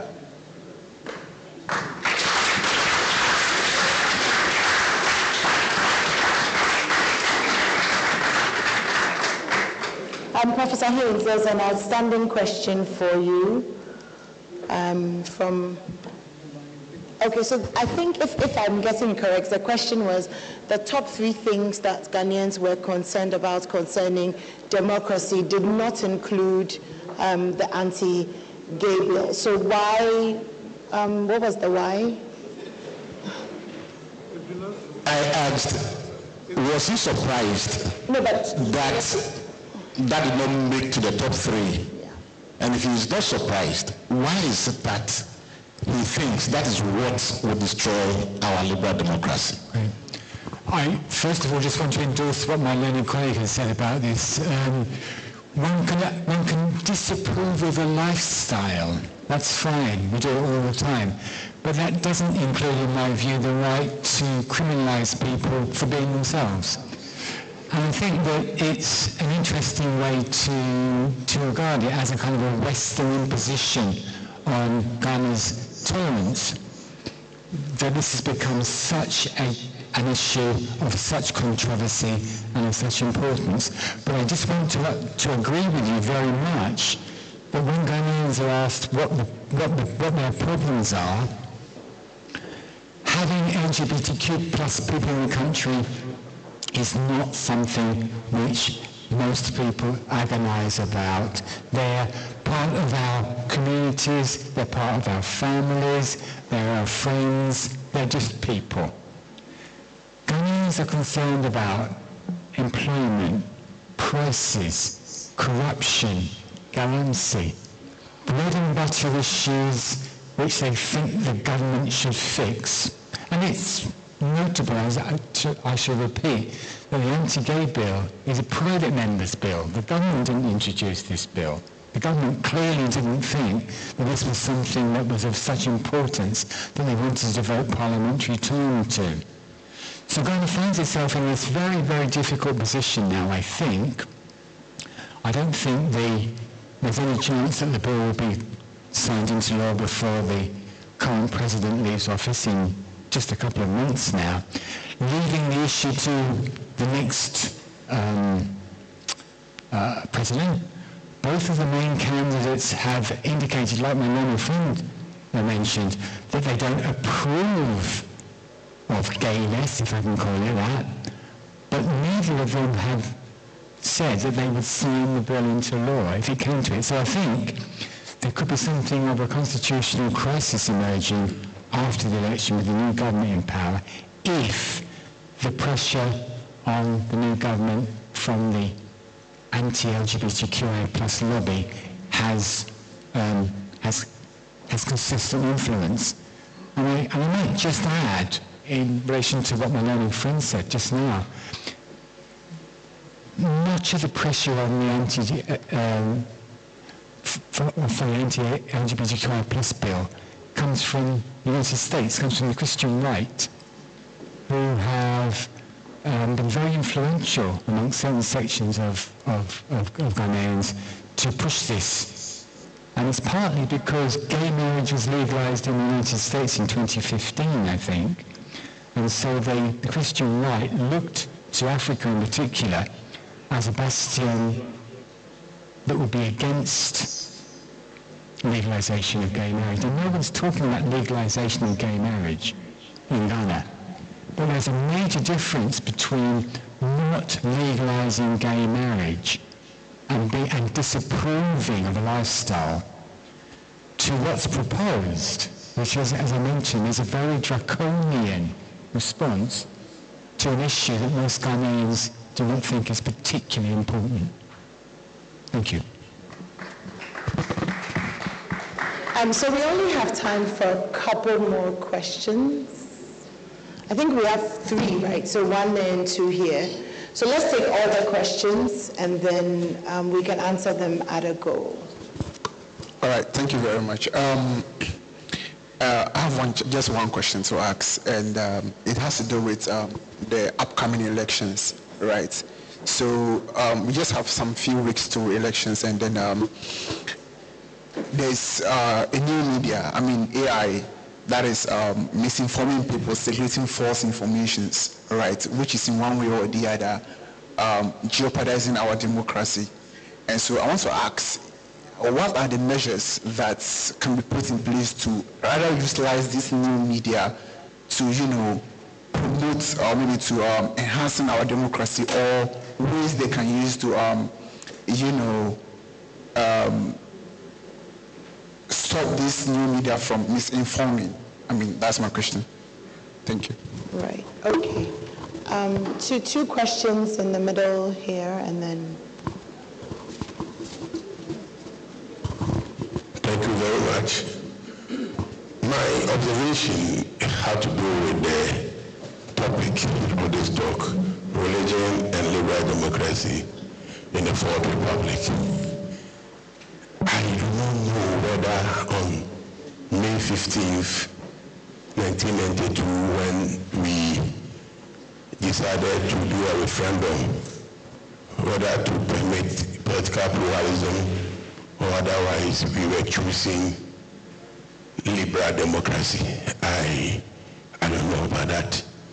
But I want to know, is it that the orthodoxy of political thought have come to agreement that liberal democracy is the only form of democracy that can guarantee the rights and freedoms of the individual?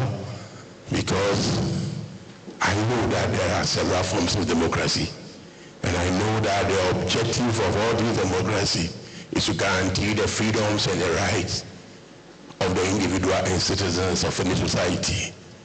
So that is where I have a difficulty with the topic, because most often liberalism have a way of giving keys to open doors, whether right or wrong, for several things that a society could have stand against to come in. And I'm saying this again with the way you ended your talk. When you try to give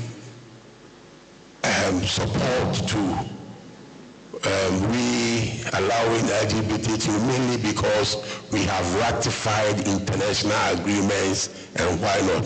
There are so many agreements that should benefit us as a people within the globalized world that we don't see. So why are we only picking this one to push it on us? Thank you very much.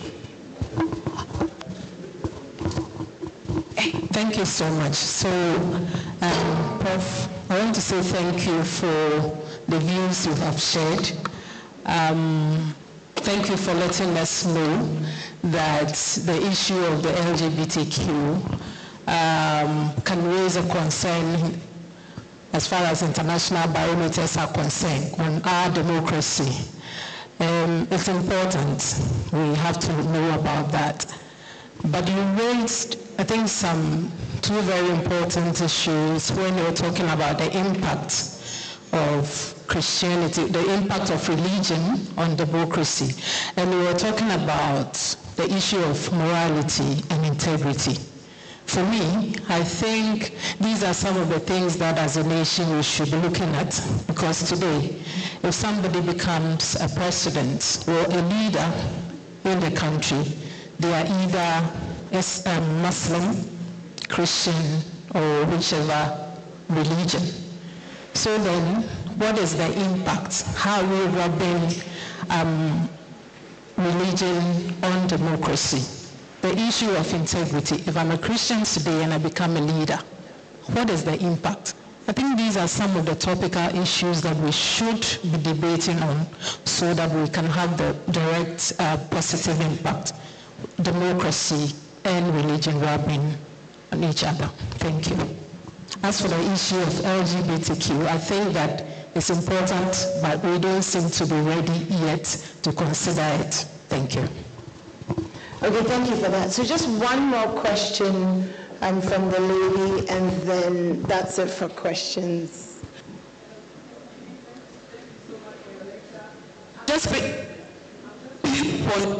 one of your final thoughts, which was actually a rhetorical question the last person just spoke about, which is whether Ghana would be better off if there are more religious people in politics. I thought that didn't come out quite clearly for me, and I wanted you to speak more to it in terms of what exactly you mean. Are you looking at a specific mechanism, a vehicle for getting religious people into offices, especially looking at a current framework for political participation? And whether indeed, if you have, looking at the liberal democratic context, whether you have any particular model in mind that you wanted to sort of use to address this. Thank you so much. Okay, thank you very much. Prof, you can have a go. The first question was about misinformation in the media leading up to elections. Well, I don't think I'm the person to try and answer that. There's one price of a free and independent media is that media is in competition with each other, and they're likely to publish stuff which may not be true, or which may be an embellishment of truth, or which may be a rumour, because it sells papers or it gets people to sign up to Facebook or Instagram or whatever. This is a problem globally, how you control misinformation at election times. I don't think Ghana is by any means the worst in that regard, but I think it's something which is going to become more and more important as artificial intelligence becomes paramount, and how it's resolved, I believe, is my response would be it's up to government to do so, but that's an easy way out. I don't know how to resolve the misinformation issue in the media, including around election times. I wish I did. Second question was about liberal democracy. Is liberal democracy the only way of guaranteeing citizens' rights? And I'm paraphrasing what you said, sir, and correct me if I'm wrong. And the implication was that international agreements are only useful to some extent, but a traditional culture has a different way which may be against those international agreements. I guess it depends upon how you regard international agreements. I happen to think they're very important, and I happen to think that international law is one of the few bastions against collapse of civilization that we have as humankind. So for me, it's very, very important for governments to adhere to international agreements, even though they may have been signed a long time ago.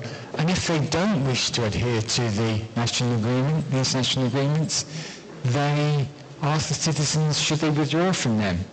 And that would be one way of ensuring that the approach of government in this regard was a valid one and one supported by the people.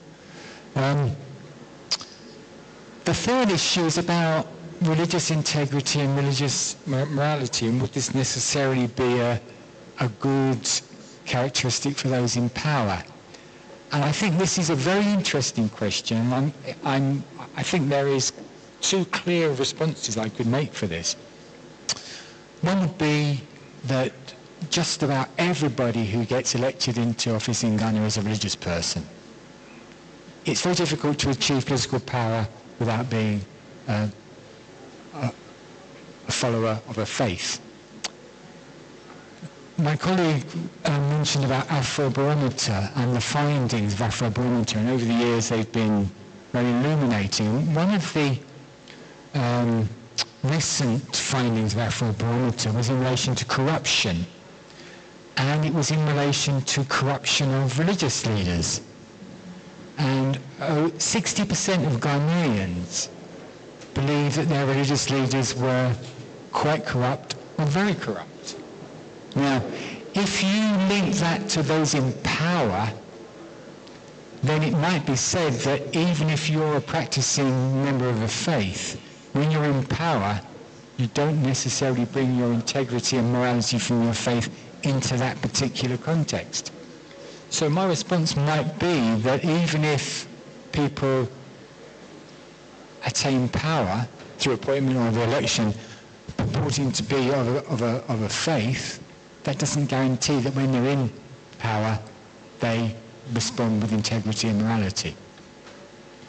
I think the fourth question was roughly along the same lines, and it's about perhaps should there be an institutional position for religion or for faith in Ghana's democracy. When I say an institutional position, I mean should there be a formal role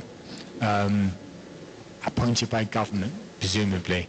The Church of Pentecost, for example, was just last year talking about integrity and morality council, which they believe should be established in order to, if you like, police Ghanaians' morals.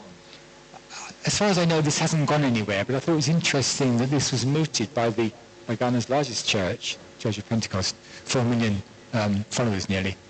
And it struck me that this is one potential way in which religion could be institutionalized within the state and within governance, because the makeup of this National Morality and Integrity Council would be primarily of faith leaders, overwhelmingly of faith leaders. And critics said, well, would this necessarily be appropriate, because the views on morality and integrity coming from the faith leaders might not accord with most Ghanaians or some Ghanaians, and how would this be resolved? So for me, it's quite a dangerous thing to talk about an institutional role for religion. It's one thing to talk about religious people elected, because then people choose them as individuals. But to think about an institutional role for religion appointed by government, if you like, to police Ghana's morals and integrity, seems to me a step too far in a secular democracy. Thank you. Well, thank you for that. A round of applause for our speaker and our chairperson. Thank you so much for answering our questions, and I'm going to let you go in a minute. But we want to say thank you once again to our partners, Stanbic Bank, Unique Image Multimedia Ghana Limited, and KPMG. We'd also like to acknowledge the presence of Mr. Victor Brobe, who's the Deputy Chairperson of the NCCE. Thank you for being here. So we're pretty much done, but we are going to take closing remarks from our chairperson, Reverend Professor J. Kwabena Asamoah-Gyedu. After that, there's some cocktails and refreshments to my left side, so you can just step out, get something to drink, maybe network, and enjoy the rest of the evening. So let's put our hands together once again for our speaker and our chairperson as we welcome our chairperson to give us his closing remarks. Yes, you can.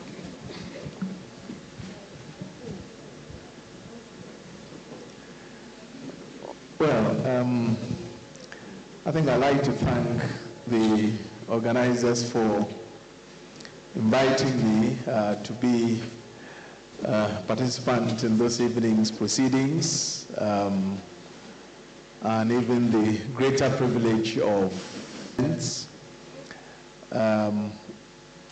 we thank Professor Haynes for the lecture and all the things that he seems to be learning about Ghana and his ideas on them.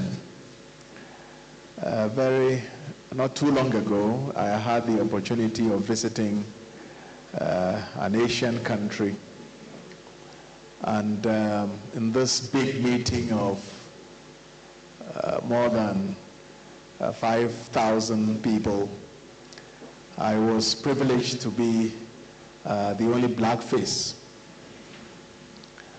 And following my Ghanaian instincts, anytime I had to get up, I picked my phone, my iPad, and the person who had been detailed to take care of me would say I should leave them. So the first time I left them, but anytime I got up, I took them. Then he would take them from me and put them down. Throughout the 2-week stay, I couldn't get away from carrying my stuff. When he saw me off at the airport, he said to me, "Here, even if you leave it in the street, nobody would pick them." And this wasn't a Christian country, it's a Buddhist country. The point I'm trying to make is that I think going forward, what will help our country and the world is to cultivate constructive human values. Values that reflect the image of God in us. Because sometimes we claim the identity of religion, and under that cover, all sorts of things happen. The issue of religion and politics has come up again. But that, I don't think, will make much of a difference if the person is not a person of integrity at heart. So what we should be looking out for is people who stand for the truth, who want to defend the truth at all costs, people who want to be an example. At a recent lecture to my pastors, I was telling them there are 2 account words that we use for leader. If I may use them in the infancy, one of them is Banuzi, the other one is Kwanchrenyi. Kwanchre literally means one who shows the way. But the spirit of it, of Kwanchre, is one who embodies the values of the society. So you are Kwanchre not because you are going for people to follow you, but you are an example to be emulated. And the other one, Banuzi, is one who lives for the sake of the group, of the society. The Banu is the group, and you are the guardian. So my thinking is that if we want to make progress as a nation, we should emphasize constructive human values. Human beings are the same everywhere. The difference between our society and the other societies, whether Europe or America or wherever, is that because in those countries, at least to a very large extent, the law works.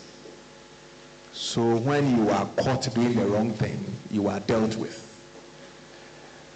In other words, as individuals, we need to look out for the common good. As I have said, live for constructive human values, things that build our common humanity together. If I speak from a Christian viewpoint, the Bible does not say in the beginning God created a Methodist or a Presbyterian. In the beginning, God created a human person in his image. And so we must promote those things that affirm our common humanity.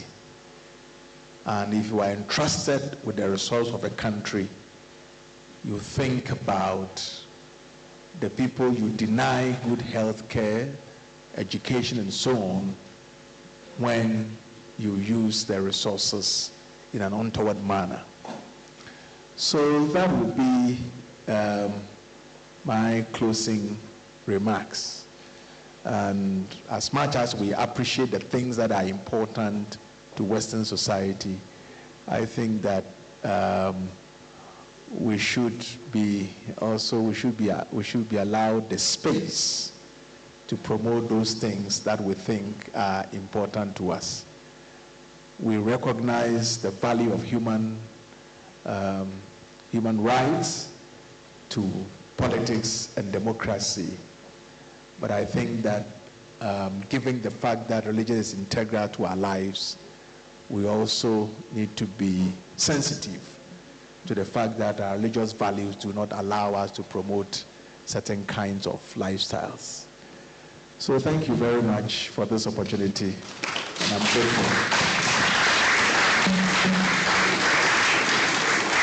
Okay, a final round of applause. This is the last round of applause for our speaker and our chairperson.